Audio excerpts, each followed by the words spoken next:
Hey guys, my name is Ashwin, and first of all, thank you so much for having me here. I think this is a very unique idea of having guests over and letting them go on about their story. Uh, like you guys know, I'm here to talk about my experience and what I went through with mental health issues. I was diagnosed with depression few years ago, I think 4, 5 years ago, that is, and I had a lot of byproducts, if I can call it that, with it. I had insomnia, I had a lot of eating disorders, I had anorexia at first, and then when I thought that was getting cured, I was diagnosed with bulimia because I ate a lot and threw up at night. So that wasn't good. But there is a story behind this, right? Like all of us have, and that's I wouldn't call it a difficult childhood, just a roller coaster of a childhood. We had ups and downs, and those downs were really, really low. I But I was a kid. I was a naive kid who saw things I shouldn't have, but I was enjoying my life. I honestly was because I was a kid. I went about my business. I played a lot. I played a lot of sports. I had fun. I had friends over. I went to my friend's house, except when I was at home with my brother, my mom and dad, things weren't the greatest. And that's the problem, right? But again, I didn't think about it a lot.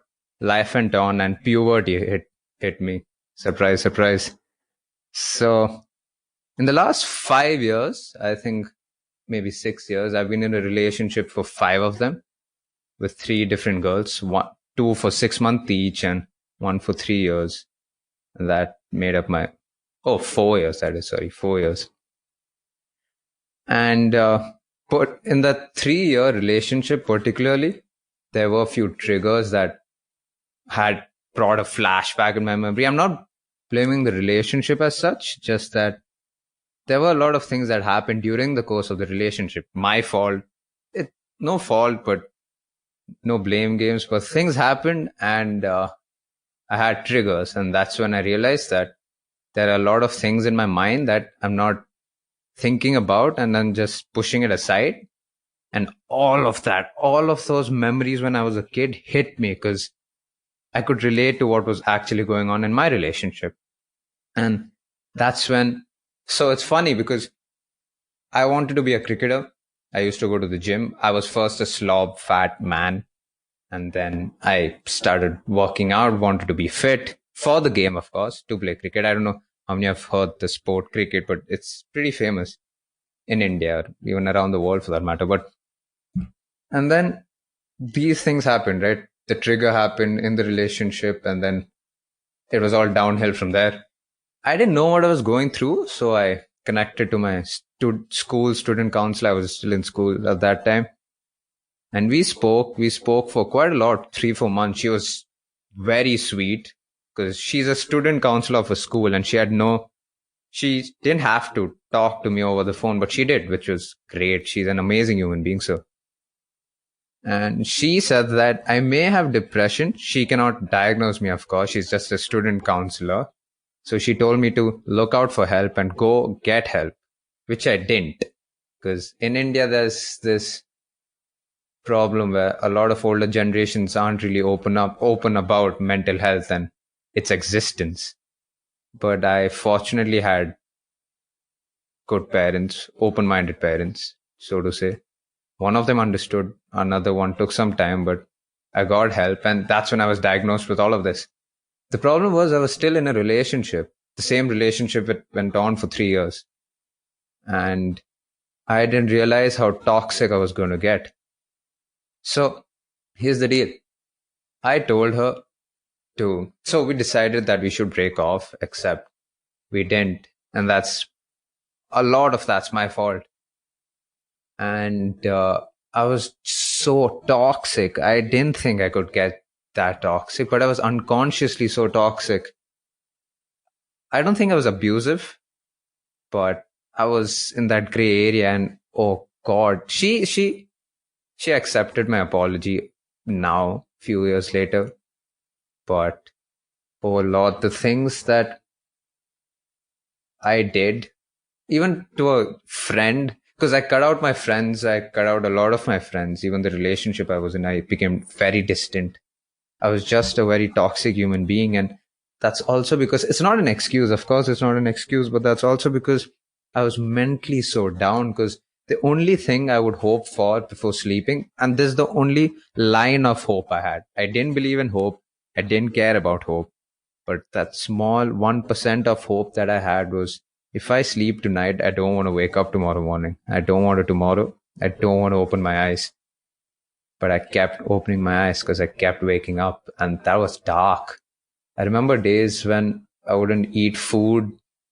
I was just on the bed. I missed a lot of school for 3, 4 months. I was just on the bed. I also had a back injury, but that was because of playing a lot of sport. But they were dark days.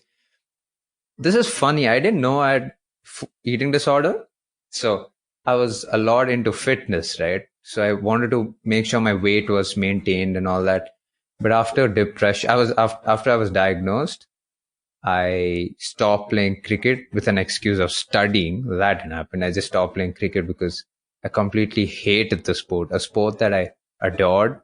I just started despising it. And then working out. I love working out for the sport, but I stopped that too. I started eating a lot or eating absolutely nothing. But so this is what happened. I didn't know I was diagnosed. I didn't know I had an eating disorder, but this is how I found out, and this is how I got diagnosed with it.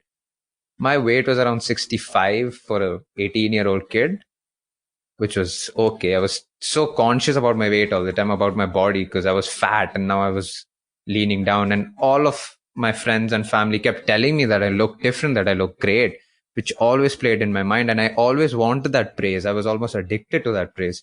So I was so conscious about my weight that I was 65. And then a few months later, when I was diagnosed with depression and insomnia, a few months later, I went to the doctor because I got sick. I had a fever. And before, like the normal procedure goes, before I got on to the weighing machine because they check your weight, I was praying in my mind that I was around 66, 67. This is more than what I was before. So I was expecting more than what I was before. 66, 67. And then when I stepped onto the weighing machine, I was 51. 51, that's almost 14 kgs less than what I was before. And that shocked me, and I didn't know how to comprehend. So what I thought was, this must be completely wrong. I can't be this thin, and the weighing machine has a problem. So I thought I'd go back home and check. I went back home, stepped onto my weighing machine. I was 52. Oh, and that just broke me. I knew something was off. Something is a understatement. I knew a lot of things were off. That's when I went to the therapist to my weekend sessions that I had, told her this, told her my eating habits, and told her my everyday schedule. And she realized that I don't eat. And then I realized that I don't eat at all. There were 3, 4 days that went by with 2, 3 meals in total. So that was the problem. And so I don't want to get into a lot to the sobbing story, but I want to talk about what changed. And so the relationship ended, thank God for her. And I was getting into university that year. 3, 4 months before the university hit, I started working out again. I didn't completely feel like home. I didn't completely feel like it, but I realized that I didn't work out to get praise. I didn't work out to look better or look the way others do. I didn't work out to meet society's expectations. I worked out because I absolutely loved working out. I loved going to the gym, not to show off, not to lift weights, not to run around, but because it felt like home. It felt like my own space. I felt like myself. It's almost therapeutic, if I can put it that way. I didn't play cricket to become a cricketer. I played cricket because I loved the sport, because that sport gave me something in life I don't think anyone could have, and that is love. And I slowly but surely started working out. I still didn't pick up my cricket bat. You play cricket with a bat. It's almost like a baseball, but an extended version of a baseball. A lot of cricketers will say a better version of a baseball. I don't think I'd say that. Well, yeah, maybe. That's because I'm biased. But anyway, I started working out a few months before. My food habits were still terrible. From someone who was dieting constantly and loved it. Again, I didn't hate diet. I loved following a diet. I loved following a schedule. I had a strict schedule, but all of that just went down the line for 2, 3 years. But before university hit, I started working out. I've said this a million times now. I'm sorry. And then I started and so my university is in a different college. So I realized that this will be a great time to make a change. I don't have to stay at home. I can move into another city. I'm responsible for myself. I have to take care of myself, which means a lot of what will happen around me is my fault. I always play the victim card for some reason. I always blamed it on my childhood, blamed it on people, but this was a time where if something happened, it was on me because I was responsible for myself. So I got into the university and it was great. I didn't think I could have a better time. Like I had the best time ever. I started working out again. I emphasize on working out, not to tell you that I work out. I don't even think it's noticeable, but I emphasize on it because it's like reading for some. I love to read. I love to write. I want to be a journalist. I also have a podcast of my own. That's a plug, by the way. But I emphasize on working out because that's always a constant, right? I'm always there. It's my home. It's my space. I put on my headphones and I don't care about the outside world because it's my time and I have the best time. So from hating it to starting to love it was the change. And then university, which was a bigger change. I think that university was the biggest catalyst to have a positive mind, the positive mind that I have now. At least it's a little optimistic than what I was before. So I got into university and then things started to happen. I started playing cricket again and I realized that I miss this sport so much. I still remember the first day of practice. I got selected for my college team and then they told me to pad up. For those of you who don't know, pad up means so we have protective guards. We have a lot of protective guards as a batsman. So I had to wear a lot of those protective guards and it just fit in. I didn't feel like, oh, I haven't played for 2 years. I felt like I played this yesterday. I've practiced for 12 hours just yesterday and I'm here. I'm here to play. I'm here to fit into the team. I'm here to score runs. So the net practice went, I don't know how that went. That's a blur. But I remember after practice, I sat in a corner and just teared up because I realized that the two things that I loved from when I was a kid, I hated it for 2 years and now I'm back to loving it. Now that was the biggest change of my life. I still work out. I still play cricket. And there are ups and downs, of course. I have a lot of downs even now, but I know I can go through it because of what happened 4 years before. And one of the biggest lessons I have, and for those, again, listening, I'm no expert, but we always have a tendency to cut people off from our lives because it's easy. It's easy to stop talking to people because talking to some is an effort. Even if you love that person, it is an effort.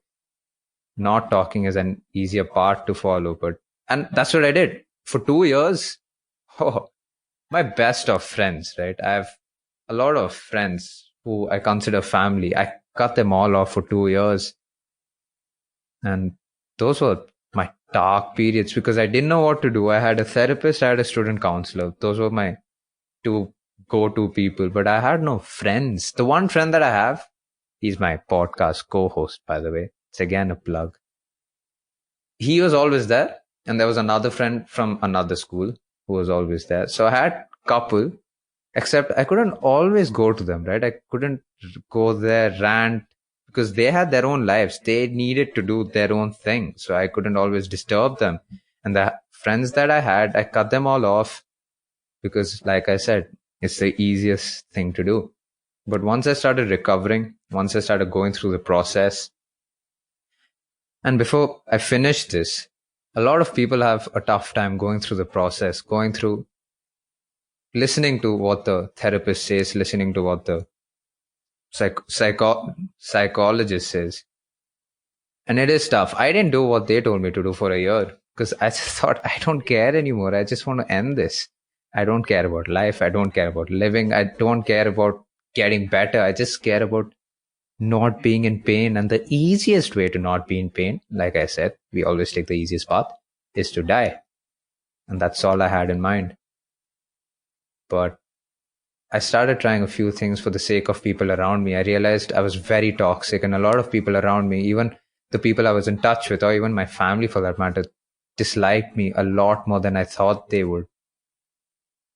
And that's when I realized I am alive. Might as well try a few things before I end it. And I have tried ending it. I'm going to say this on record. I have tried a couple of times. For some reason, God doesn't want me there yet. But thankfully, at least now in the stage where I am, I'd say thankfully, but I have tried. And then I went with the process of what the therapist told me. And I sort of got better. The student counselor helped a lot. She's still in touch for 6 years. I passed school 3 years ago, and we are still in touch. And so the fact that I was doing all those things those therapists told me was okay. It was one small factor. One of the biggest factors that played into my life was, again, gym, university, cricket, blah, blah, blah. But was getting in touch with my friends again, with the memories I had again, with all those guys I spent so much time with, all those guys I went out with, had a laugh with, ate whatever crap I could on a particular day. Every time they made me jealous while eating an ice cream because I couldn't. I met those guys again. They didn't even make me feel like I was gone for 2 years. They just, again, it was like cricket, like a conversation that was left yesterday, but oh, you're here again. And that's what I felt like. I'm so thankful that I have these friends, and I thank them almost every day. At least I try to. It pisses them off, of course, but I don't care. I need to thank them because without them, I wouldn't be here. Especially those two guys, the one, my co-host, and the other one from my school. Without them, the journey would have been tough. But like I said, I still have lows. I still have downtimes. I'm still toxic, but it's a process, and I learned to live with the process. I know I've gone through it. I know I had the darkest of times. I know that I've tried to kill myself. I know I've tried to jump off a building, but I'm nowhere near, I'm not that low anymore. And that's great. I love the fact that I can come on to this show and think of all this in hindsight. Because if you told me 2 years ago that you'll be here 2 years later, I wouldn't believe it. I wouldn't. Hell no, because there was no recovery at that time. It was just surviving. And now I am recovering. And now I think it's going better. It's getting great. But there was another tale, one small tale. I'm sorry, but another tale. The last relationship I was in, I realized that even though I was recovering, I was not there yet. And I think I was too quick to judge myself. And I thought, oh, great, I'm recovering. I'm happy. I'm great. I can be in a relationship. I can take care of someone else. They can take care of me. I'm the perfect man. That didn't turn out very well because, like I said, it lasted for 6 months, but it was hell again. And no blame games, but I was tough. I was really tough to handle because I think I relapsed during the course of the relationship. So I figured that, oh, wait, I still need to take time for myself. I still need to recover. I still need to work on myself. And I know a lot of people have suffered during this lockdown because of coronavirus and quarantine and whatever. A lot of people have suffered. A lot of people have lost their lives. It's devastating what's happening to the world. But if I can find one silver lining, is that it's helped me a lot. It's helped me quite a bit. Taking time off from the world, even before. So now I have online classes, but before that came about, I took time for myself. I realized that, like I said in the beginning, for the past 5-6 years, I've been in a relationship for 4. So I realized I haven't really had time for myself. So this is what I did during the course. I've also realized that being in a relationship is not what I want to look for because that's where I found my happiness. And that's a mistake that I always made. I don't need to find happiness with someone else. That's a privilege. That's an added source of joy in your life. Being happy should come from within. I don't want to sound philosophical or anything, but that's what I learned. That's what I learned for myself, that I haven't been happy living by myself. I still haven't. I still am not. But that's something I'm working towards. I'm working towards being happy by myself. I'm working towards being proud with how I look, with how I speak, with how, not being complacent, but being happy with how I am in general. Because that's one very, very important aspect of anyone's life, to just be happy with yourself. And that's my story. Well, thank you so much for coming on to Silent Journeys and being willing to be vulnerable and share your story. Thank you so much for inviting me. I didn't think I could do this, but thank you for making me break that barrier. So, thank you.